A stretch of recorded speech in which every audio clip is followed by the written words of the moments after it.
to give us the seminar. Thank you, Steve, for that generous introduction. It's great to be back in Edinburgh. Some of you know that I have a family history in that my grandfather grew up over by the Meadows, was an artist in town up until the 1920s. And so whenever I come, I try to go around with a camera and take pictures from where his drawings occurred. So I've been enjoying over the years coming to Edinburgh, not just for intellectual reasons, but for personal reasons as well. This talk reflects my intellectual origins as a sociologist of religion. My PhD is actually in the sociology of religion, although I've meandered through all sorts of things over the years, but you will see that it does stick to my never-ending concern with ethical debates in the life sciences. This is also probably somewhat more American than it is British, but I think you will see the analogs, and hopefully we can talk about some of the differences about how I would have done this differently if I was operating purely in a British context. So what I want to do today, my technology down here, nope.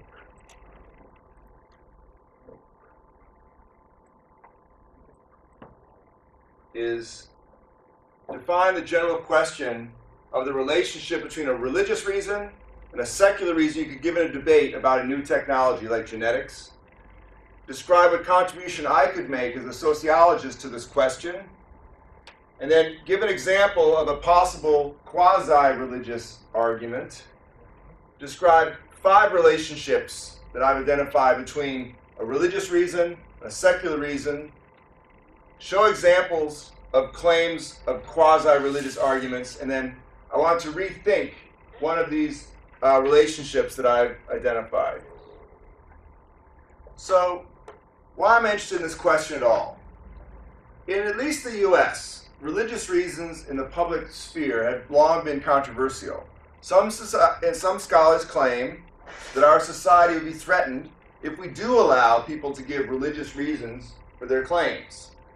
Some argue that our society will be threatened if we do not allow people to give religious reasons for their claims. The position of liberal political theorists has been that justifying political claims by religious reasons is divisive, resulting in misunderstanding, conflict, and ultimately civil war. With the 30 Years' War of the 16th century in mind as the example, which has been understood to be the result of the mixing of religion and politics, liberal democratic societies push religious reasons into public life, requiring that public law be justified with what theorist John Rawls would famously call public reasons, which can principally be accepted and understood by everybody, regardless of your religious tradition. If people do not follow the relationship between religious and secular reasons, people would say America could end up in a civil war, just like the European wars of the 16th century. I'm kind of rely on that, yeah. Critics of the liberal theorists claim that the requirements of liberal theory itself could cause the destruction of democracy.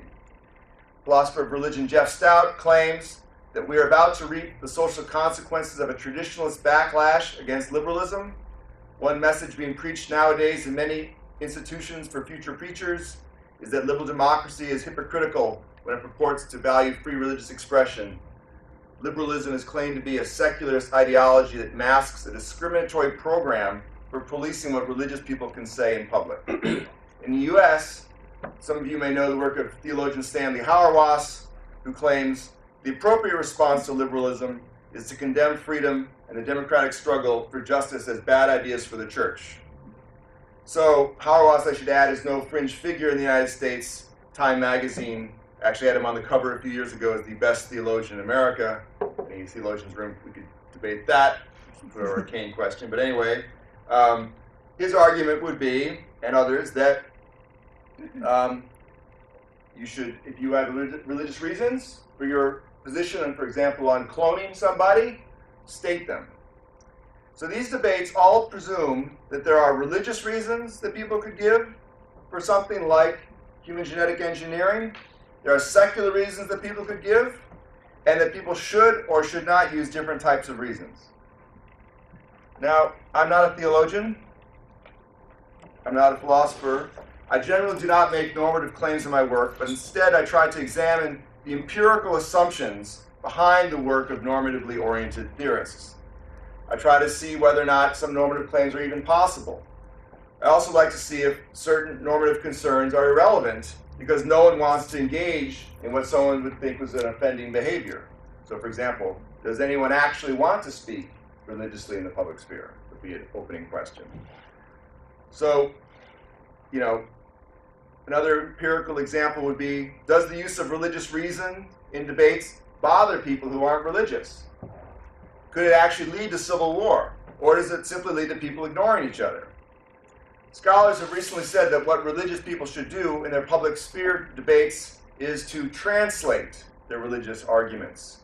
So Jürgen Habermas in Germany is the most famous proponent of this position now, stating that with biotechnical debates, people should translate their religious concerns. So the empirical question is, do people actually translate?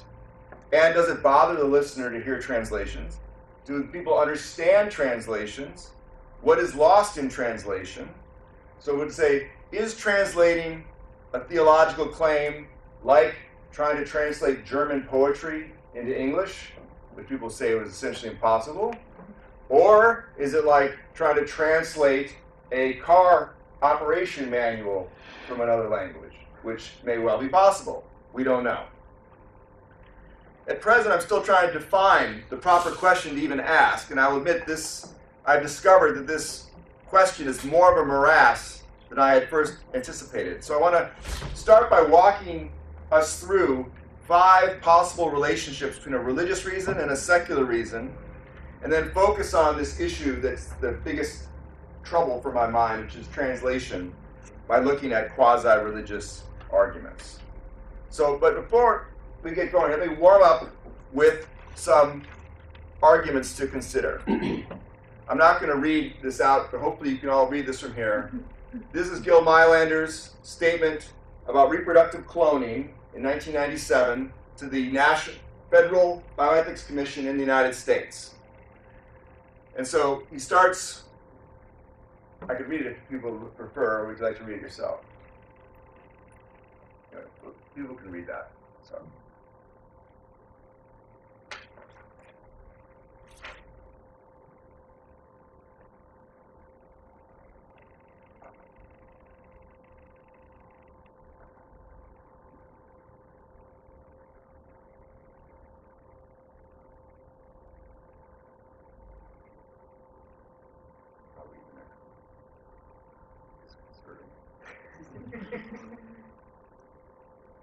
So the question would be, does reading this bother anybody?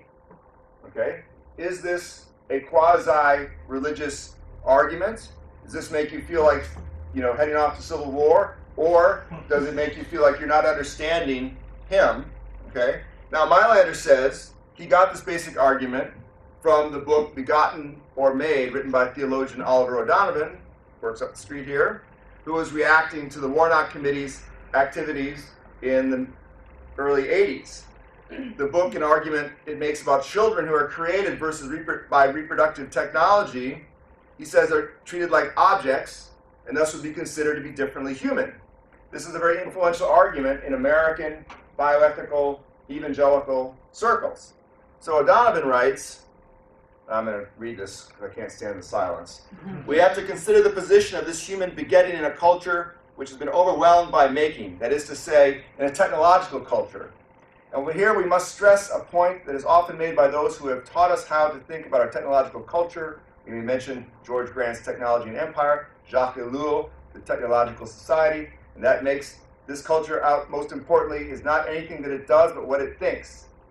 There is no place for simply doing. The fate of a society which sees, wherever it looks, nothing but the products of the human will is that it fails when it does see some aspect of human activity which is not a matter of construction to recognize the significance of what it sees and to think about it appropriately. This blindness in the realm of thought is the heart of what it is to be a technological culture. Okay? Is that quasi-religious? Well, the preceding page says this: when the fathers of the Council of Nicaea declared, in words familiar to every Christian who recites their creed, that the only Son of God, the Father, was begotten, not made, They intended to make a simple point. The Son was of one being with the Father. He was God, just as God the Father was God. And to emphasize the point, they use an analogy based upon our twofold human experience of forming things other than ourselves. That which we beget is like ourselves. Our offspring are human beings who share with us one common human nature, one common human experience, and one common human destiny. We do not determine what our offspring is except by ourselves being that very thing which our offspring is to become. Just so, the Father said, the eternal Son of God, who was not made, was of the Father's being, not his will. What we make, then, is alien from our own humanity. So, that seems more religious. Okay? This is used to justify the next page about technological culture, which seems very secular. Does that statement make the rest of the statements religious? If so, why and in what way? Now, the reason I'm bringing this up is that when Gil Meilander stood up before the National Bioethics Commission of the United States and said the sort of secular version of this, many people objected by saying he was essentially making religious statements, even though his statement didn't say anything about God. So, let me start by being a really broad brush here. There are 5 possible relationships that you could have. Through an examination of the normative literature about political theorists and these sorts of folks, my own investigation of the history of bioethics, other scholars' empirical studies, I've identified these, which are, there is no relationship or there shouldn't be one, which I said before. The other is, there shouldn't be a relationship because if you have a religious argument, just use it. The third, what I'll call satisficing selection, which I'll explain in a minute, strategic selection, which I'll explain, and what I'm stuck on, which is condensing translation, which people like Habermas seem to be advocating. The view, most influential view in the US is you should only use secular public reasons in your arguments. This is the idea of an overlapping consensus of legitimate reasons, analogous to a distinct language that citizens are expected to know and they're expected to obtain their reasons from it. A person should not let their religious reasons, if they have one, influence their public reasons that they propose, because religious reasons aren't shared by others in the society, and therefore it would be disrespectful to use them.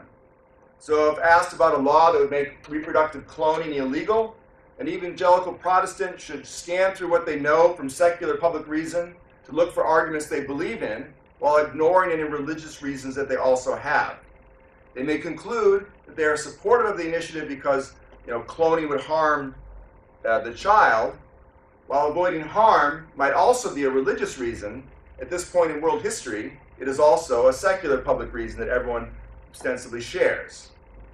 So according to Jeff Stout's summary of this argument, which is very dominant in certainly academic circles in the United States, it is clear that in our society, religious premises cannot be part of the basis on which citizens can reason in common, because not all citizens share the same religious commitments. Nobody knows how to bring about agreement on such matters by rational means. Religion is a topic on which citizens are epistemically entitled to disagree, and therefore religious premises cannot be used in the public sphere. Now here's my fabulous art project. This is my metaphorical rendition of this argument, which is you got your religious reasons, you got your secular public reasons. The blue box in all these pictures is what you're supposed to be doing, and there's supposed to be this wall, this barrier between. I know I didn't need this, but my pictures later on get better, so I want to be consistent. So, in contrast to the liberal theorists I just told you about, the critics of them would say, if you have religious reasons, use them. In Jeff Stout's summary, quote, "My advice, therefore, is to cultivate the virtues of democratic speech, love justice, and say whatever you please." So to be clear, the claim is that some people do have religious reasons for their claims in the public sphere, and they should directly articulate those reasons when in discussion with other citizens, regardless of the religious views of who they're talking with. Now let me just point out here, I think this is a major British-American difference from what I understand about saying sort of God talk in the public sphere is, my understanding, relatively rare in the United States, but not so rare in the US. So why do people advocate this position? Sorry, So which way around? which You US, said because you used both US, I did. US. It's more rare in the UK, more common in the US. Am I being recorded? I have to, someone can snippet that out there. Okay. Let's edit that. So why do people advocate this position? Well, in contrast to liberal theorists, they would say there is no overlapping consensus in morals. If there appears to be universal morality, there's simply the morals of a community powerful enough to portray its morals as universal. If there is consensus, it is on values that are so abstract you can't use them to make any actual decisions. Therefore, public reason is a total myth. Second, they would say that religious people are being discriminated against in the public sphere because they're not allowed to give their real reasons, but instead have to give secular reasons. And third, the idea of avoiding conflict and war is a myth. Walter Storff, for example, notes that the slaughter, torture, and generalized brutality of our century has mainly been conducted in the name of one or another secular cause, not religious causes. My picture here is simply the inverse of what I gave before, which is use your religious reasons, not your secular reasons, and there's this barrier between the two. I want to go through these quickly because they're not what I'm stuck on here. This is satisficing selection, which is where a religious person hears an issue in the public sphere, like we should ban reproductive cloning, and comes to a conclusion using his or her own religious reasons. But they scan through the secular public reasons they know for reasons that support their conclusion, which are as close to their actual reason they can find. So, for example, arguing for banning pre-implantation genetic diagnosis because it will result in social inequality could be a satisficing selection for many conservative Protestants, in that one of their concerns is that we create inequality, but another of their concerns, and probably a bigger concern of theirs, is destroying embryos. But destroying embryos isn't part of public reason, so they can't use it in the other argument. This is also called finding common ground, where different groups in society can find some value or principle that they agree with. Now, I should add, for those of you familiar with bioethics, this is how principlism actually works for religious people. They have to sort of find a principle that is as close as possible to their real reason, adopt it, and go from there. Now my pictures hopefully get a little bit better. So here's your real religious reasons out here, and you have a secular public reason. If it was in the middle, it'd be an exact summary, but it's not exact because you have to select from things that already exist. Okay? So it's not very accurate, but it may well be shared. Let me briefly mention strategic selection, which no one in the United States actually advocates, but the political scientists have examined this, conclude that this is what a lot of religious right advocates actually do, which is it's similar to satisficing selection, except when it comes time to pick a secular argument, people don't pick the one that is the closest analog to something you believe in. Rather, they pick the one that will work the best in an argument or be most effective. So, an example would be that studies have shown that conservative Protestant women's organizations give a number of essentially feminist reasons for banning abortion, even though they don't use those reasons in any other context for anything else, suggesting that they're using these reasons because they work, not because they're an analog to any reason that they actually have. This is similar, except if you're doing this, your reasons are even farther away from your true reasons, or potentially even beyond, outside of your true reasons, and not even reasons you actually believe in, but they would work to achieve your goals, potentially. Now let me get to what I'm sort of stuck on. And the reason I'm probably stuck on it is probably because what actually happens all the time in the public sphere, there's probably like 19 sub-derivations of this I can't wrap my head around. But this is condensing translation, by which I mean the following process. First, a religious person hears of an issue in the public sphere, so let's say reproductive cloning, and comes to a conclusion about it using his or her religious reasons. They conclude that abortion is wrong because of Psalm 139 or because of papal teaching. Then they translate that reason into a secular language that is in principle accessible to any citizen and could be understood, although it might not be widely shared. That is, it may not be part of any overlapping consensus, but it is stated with non-religious words and concepts. So if someone is opposed to abortion because of Psalm 139, they could say, quote, "We should oppose abortion because each of us was uniquely and individually created in our mother's womb by nature." Now, I call this condensing translation because the fullness of meaning is lost in translation. For example, you're translating God into nature, which for those of you familiar with the Christian tradition is not supposed to be analogous. You are changing the meaning. The question is how much you're changing is the open question here. So, analogy here would be, to get myself up to the digital age here, you can take a 100 megabyte digital photo of something, okay, and you can get it right in the middle of your view, and then you can compress it on your computer down to 10 megabytes. It would become fuzzier, you would lose a lot of the detail, but it would still be accurate. It would still be that picture, okay? I consider condensing translation to be the project in the US of liberal Protestantism.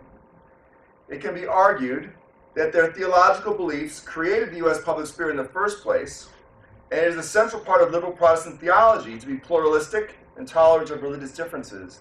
They do not believe, obviously, in theocracy or anything like this, have long advocated the separation of church and state, and have long claimed things like, you cannot coerce people to Christ. The best example of this process is the history of the bioethics debates themselves in the US. In the US, bioethics begin with liberal theologians, both Protestant and Catholic, and in this book that I've got coming out that every one we sell is another 90 cents towards my daughter's college education. Buy often and early. I try to explain why liberal theologians who use this process of creating these secular arguments nonetheless are marginalized in the public sphere. But now I should add, this idea of taking these ideas and translating them into secular language actually sounds very Protestant, in that Catholic natural law theory would not acknowledge this distinction in any way, which is obviously a problem for how to talk about this. However, we want to talk about it later. I have an argument for why, although if I interview Catholic theologians, they will deny this distinction at all. For ordinary Catholic people, it makes a lot of sense why they would be like Protestants in this regard. Let me skip to someone who is famous in the history of bioethics as an example, which is Protestant theologian Paul Ramsey, who you could argue is one of the founders of at least American bioethics and was a major Christian social ethicist from the 50s through the 70s. He definitely thought that his secular reasons were accurate translations of religious reasons. In 1974, arguing against Stan Hauerwas, he says, "I always write as the ethicist I am, namely a Christian ethicist and not as some hypothetical common denominator." Now, all the scholarship on Ramsey says what he thought he was doing was he started with this biblical notion of covenant, searched for a language to be acceptable in the broader world. He came up with respect for persons, or more accurately, adopted a secular language from Kant. He wrote one of the original texts in modern bioethics called The Patient as Person, actually arguing, if you can imagine this day and age, that patients should be treated as persons. This book seems mostly secular, but Ramsey claims it's all a translation of biblical covenant. How does this translation work? So this is what I'm trying to answer in this project. For a liberal theorist, I should add, like the liberal political theorists, this is all still bad, and that what's being translated are reasons from one's comprehensive religious perspective, which are by definition not shared. Hence, the objections to this. Even if it sounds secular, people will say, even though it sounds secular, it's coming from your religious framework that isn't translatable. So John Rawls, the father of this sort of thought, says, public reasons are not puppets manipulated from behind the scenes by comprehensive doctrines like religion. So here's the reason I started all these pictures in the first place. I would argue that one of these translations is accurate in that it's right at the center of your broader, more comprehensive religious perspectives. They're not accurate in the sense, they're not perfectly accurate because they would fill the whole screen, but they're not full, but they are an accurate picture of them. And this is what people, religious people in the United States do, or at least this is what my theory would be that this is what they do, and I want to test this idea empirically. So I want to obtain greater clarity about this condensing translation business. So before I get to there, I need to think through what I would, for example, interview people about by going through some existing textual material. And so some questions about translation would be, does anyone actually translate in the way I've described it? How does translation occur? How does one derive a secular but equivalent reason? And what is lost in translation? Is there any way to sort of systematically describe that? So I've jumped almost all the way to the bottom here. I'd be happy to know. And I want to show some examples of quasi-religious arguments to try to get at this. As a sociologist, I can't really say that an argument is really religious, but rather I should be able to say whether or not someone thinks it is really religious, or acts like it's religious, or more importantly, how they think it is religious. So I've been looking for reactions to seemingly religious arguments. So the example would be, in his President's Commission about cloning, 1997, Gil Meilander stands up and says this thing, which is, to my mind, secular. He sounds sort of like Jacques Ellul, basically. Then people stand up and say, you're making religious arguments. How is this religious? Well, they would say he's making a quasi-religious arguments. So, quasi, and I say one of my favorite words I've learned from being in Britain now is quango. America lacks. Quango? Quango. I mean, we lack this term. It's bad. The quasi-autonomous, non-governmental organization, which quasi-autonomous means it's sort of autonomous from the government, not entirely. Okay? So which, of course, led me back to the dictionary, the Oxford English Dictionary, of course, for more specifics, and we see quasi means having some but not all the features of, which is actually very useful, because that's essentially a way to think about this, which is if this out thing here is all religion, and this is your quasi-religious arguments, what features of religion are represented in your translation? If this is quasi, what features make it into the middle? And maybe these people who complain about quasi-religious arguments can show me what I should be looking for in my more in-depth analysis. So let's look at the use of the term quasi-religious in debate about new genetic technologies. I should now add, especially since I'm on YouTube, the qualification for my dissertation students who may be watching this, that this most ideally I would have a sample of all texts that use the word quasi-religious and then analyze a sample of them. However, such a population does not exist to my knowledge. Therefore, I took advantage of the power of Google Scholar, searching for the term quasi-religious with bioethics and genetics. Therefore, these are examples, not a claim about representation of arguments within a broader population. First, this is the danger you have a sociologist show before you, the concern with things that no one else cares about. First, and importantly, people are rarely clear about what they mean by the term quasi-religious. Okay? They never define it. Secondly, the term quasi-religious is used in its literature by both those sympathetic with the use of religious arguments and those who are not. I'm going to start with the use of quasi-religious by those sympathetic with the use of religious arguments. The most common claim is to say that transhumanists are quasi-religious.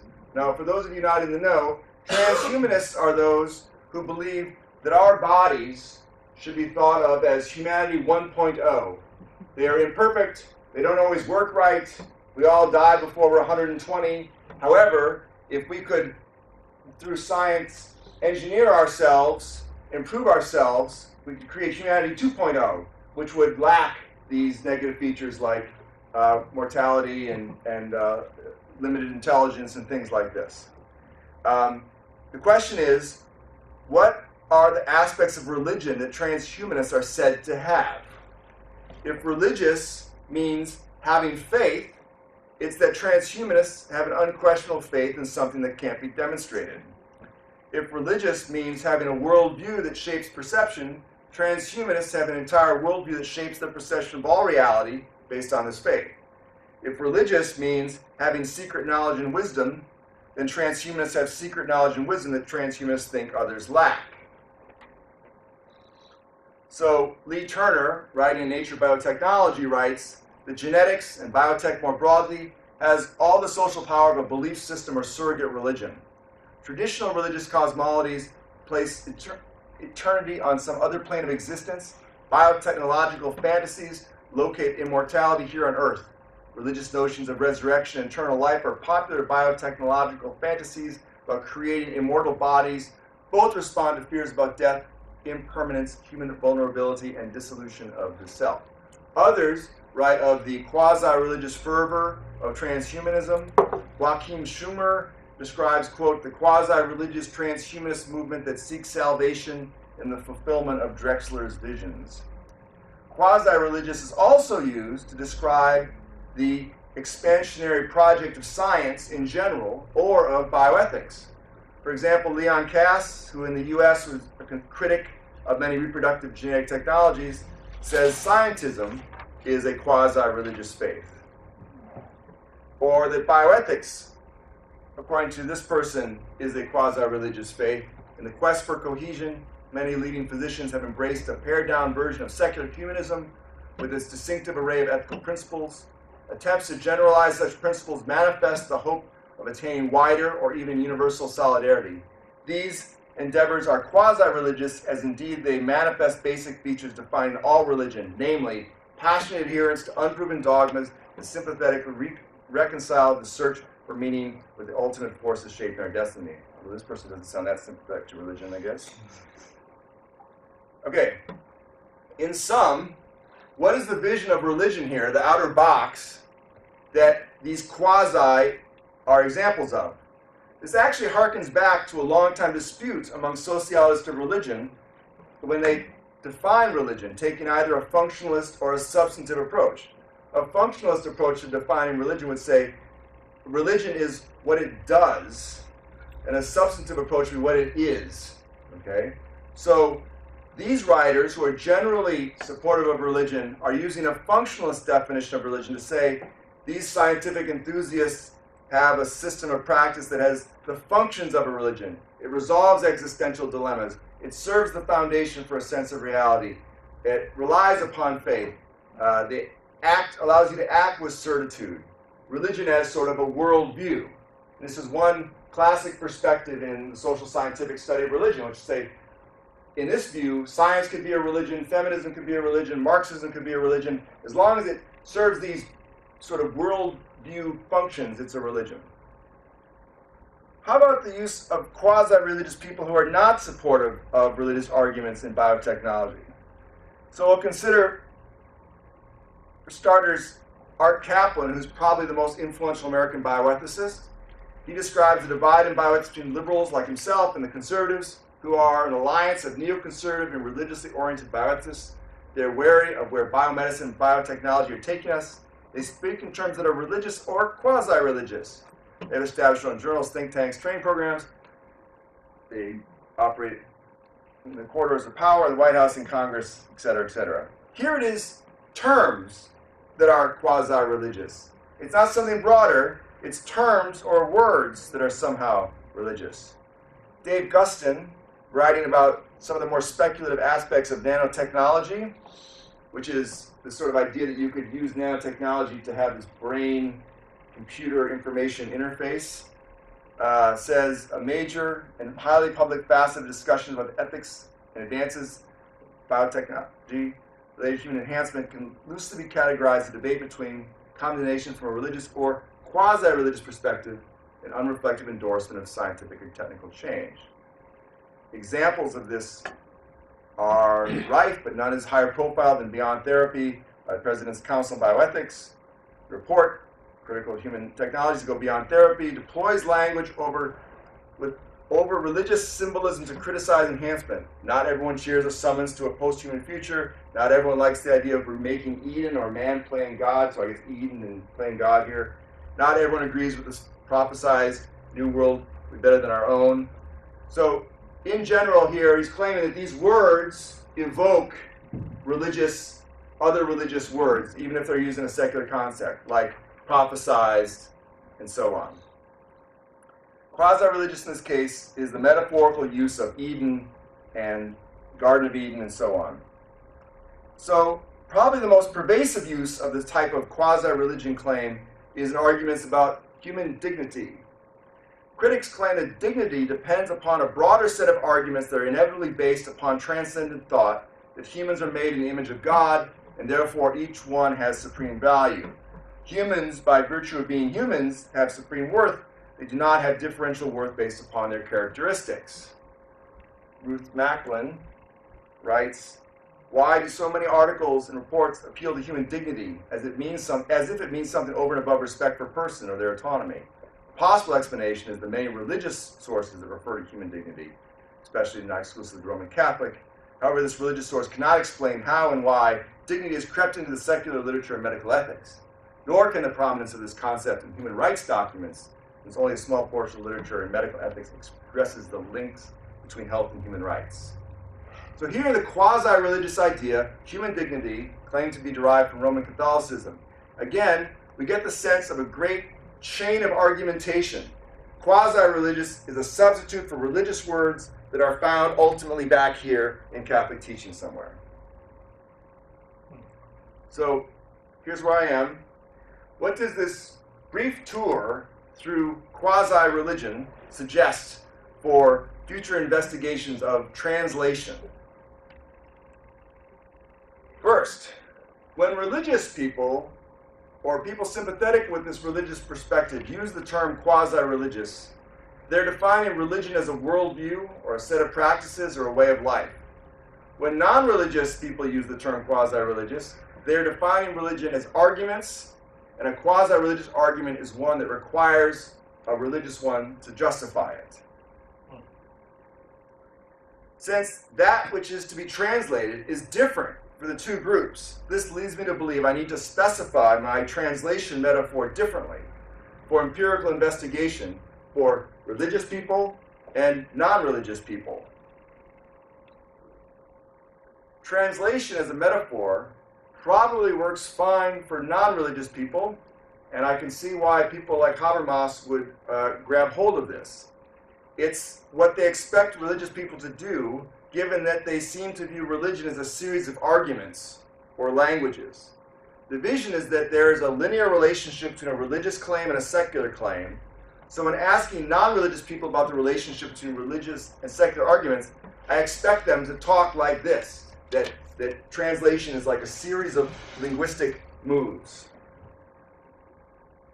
Translation as a metaphor probably doesn't work for religious people, and I've been trying this out on some theologians, although I was in Germany at a research center, and to go on with my metaphor about German poetry, speaking theology with people whose first language is not English, there was probably something lost in translation. However, I don't think that the linear thing works for them either. The evidence from claims of quasi-religion doesn't suggest that they view religion as a series of arguments, but rather as something like a framework, a way of life, an overarching worldview or perspective. Therefore, the idea that there's a specific claim that would be translated, I think that people talk that way, and Ramsey himself talked that way, but I think that that isn't actually going to work. That's probably not actually what actually happens. So, I probably need to invent some sort of sixth relationship-like framework. So that was a lot of abstraction there, and I will come to the end, and I would love to have any questions you might have. Thank you.